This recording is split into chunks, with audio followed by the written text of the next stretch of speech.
Welcome to the Njirati studio. We are located at the CTICC for the Africa Utility Week 2014. And with us we have Mr. Rana Singh, who is the Industrial Development Officer of the Renewable and Rural Energy Unit, Energy and Climate Change Branch for the United Nations Industrial Development Organization. I think I got all of that in. Yes, thank you. Thank you. How are you enjoying the conference so far?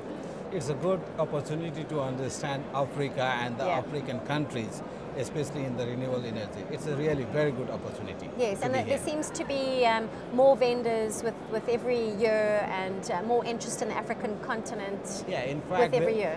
In fact, there are many vendors, and very good experienced consultants are also in this forum. So we are chatting and debating over several issues, and it is really strengthening my knowledge to make more intervention and a strong intervention in the country with renewable energy. Fantastic. We were discussing before the interview, we were talking about the development of hydroelectricity within the African continent. Where does your association stand with this? What is the involvement in hydroelectricity? Where does the continent stand currently with this development in this clean energy source? Yeah, hydropower is really a very big source of clean energy, and it is a gift of nature. Only thing is that you should not destroy the existing environmental thing associated with hydro. Of course, you can modify, little bit change and something like that, but it should not go beyond a certain acceptance limit. Otherwise, you cannot claim it as renewable energy. But if you are keeping within the limit and you are making some kind of energy output from this existing hydro system in your country or wherever it may be, you are complying with the requirement of renewable energy, and hydro is a good source of renewable energy. Right. It gives you a significant amount of energy. It is not like other sources which is very intermittent. It is continuous. At least for 8-9 months of the year you can get a good amount of power, and even in the remaining 2-3 months of lean season it will give considerable amount of energy. So in that sense it's a good source of renewable energy. Yeah, and I mean it's quite a limited resource. It's becoming a limited resource around the world. Do you want to expand on that? I mean, the connection with climate change, and I mean, there's a lot of drought that's taking place throughout Africa. What are the other obstacles with regards to developing hydroelectricity? Yeah, you are pointing towards one important obstacle, that is climate change. But other than that obstacle, we have many. But let me finish first with the climate change, what you have indicated. This is one of the realized threat to the hydropower. The climate is changing, the rainfall pattern is changing, and seasonality is already constant over the hydropower. So when you talk about hydropower, climate change, you have to take into consideration when you are studying from the very beginning that okay, instead of going this much of power, I will limit to this much because I have to make a cushion to observe the climate change kind of impact. For example, if you are thinking 100 megawatt to comply with the climate change kind of variation, if you drop down to 95, it will help you. It will help you. But still, you cannot say that I have overcome the climate change risk. No, there will be. Other than that, there are many things like technology. Technology itself, where from you are buying it.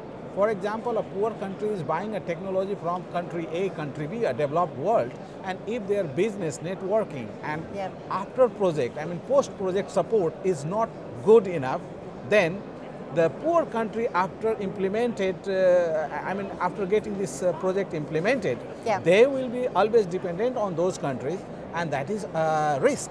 Because you don't have the basic infrastructure, basic repair and maintenance. So that is a country dependence in terms of technology. Again, dependence in terms of financing of the project, funding of the project. If the funders are there, they will put you a lot of constraints, and if you have to comply with those constraints, at the end, your project is going to be very costly. So, and human resource is another constraint in the developing world.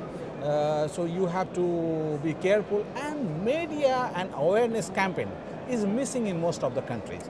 So unless and until you aware the people those who are going to be the real beneficiary of the project, they cannot raise their voice what is right, what is wrong. They cannot understand whether they are being cheated or they are getting support through the project. So the awareness is not only for the technocrats, awareness is for the social perspective, awareness is for the environmental perspective, awareness is required for the heritage conservation. So there are many kind of factors you have to consider, and that's why we used to say, whenever you define the hydropower intervention in a country, please start with the social acceptance level, where they are. It needs to be sustainable, this development as well. So, you know, it's important that jobs are created. It's important that the environment is left alone as much as possible. That you're actually, benefiting from it, but as well as, keeping it in one piece.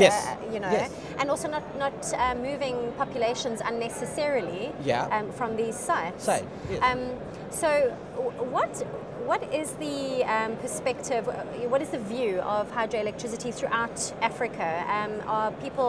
Are utilities willing to develop their hydroelectricity potential, or are they looking at other perhaps easier sources of electricity, such as the fossil fuels, for instance? What is the trend at the moment? Is there an interest in developing hydro? It's a very good question you are putting forward. So there is not a single solution or single answer of your question when you are asking about whole Africa, South Africa especially. It's a very developed world kind of thing. And if you go to the country like Sierra Leone and Liberia, where many of the projects are focusing, those are coming out of the conflict. So they are just, you can say, post-conflict countries, and they are under development and they are trying to develop. So the situation in that country and this country may be different. But what I want to tell you, in the whole African overall situation, there are certain pockets very good for hydropower. And especially like your country, South Africa, if you go in West Africa, they have a very good amount of rainfall.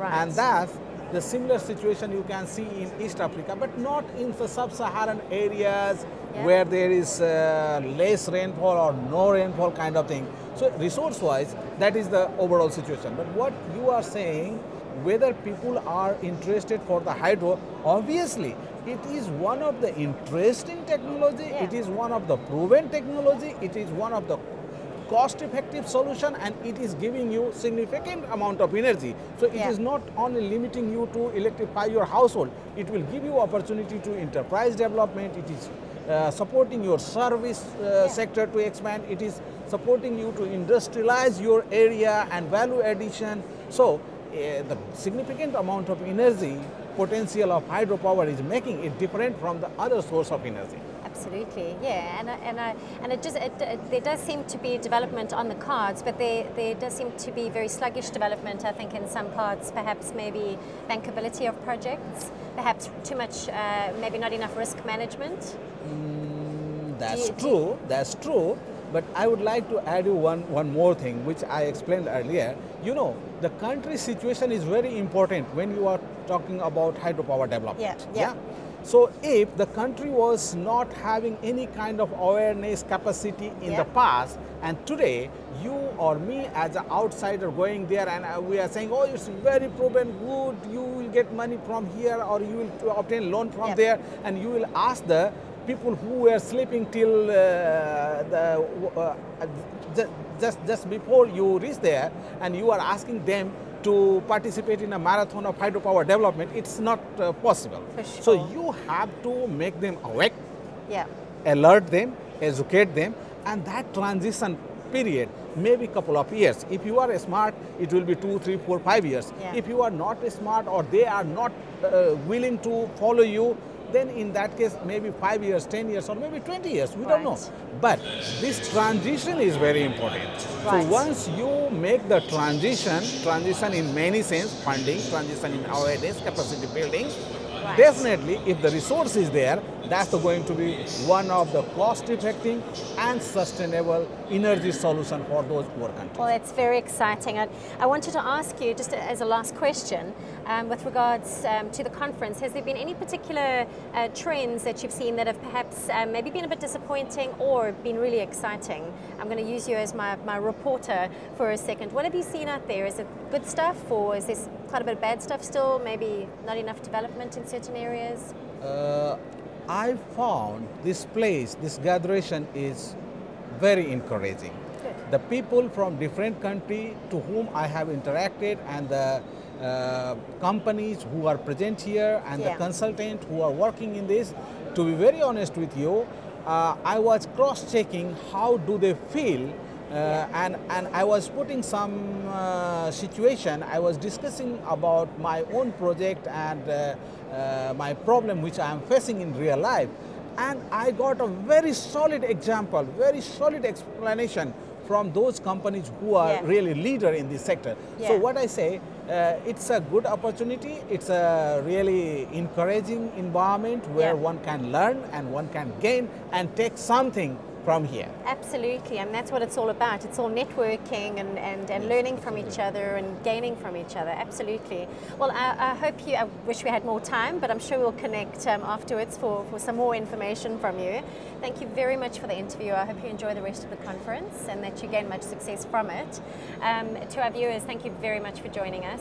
Please note that there are a number of interviews that will be done over the next 2 days. So please have a look at all of them. There's a lot of interesting stuff. Thank you.